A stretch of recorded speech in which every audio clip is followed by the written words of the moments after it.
Part 2 of the weird sound. Why am I not hearing the sound now, and why did Goku fall when I touched him?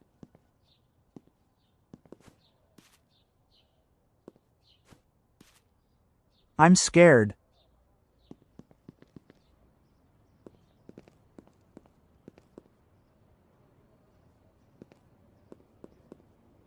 What if I get banned?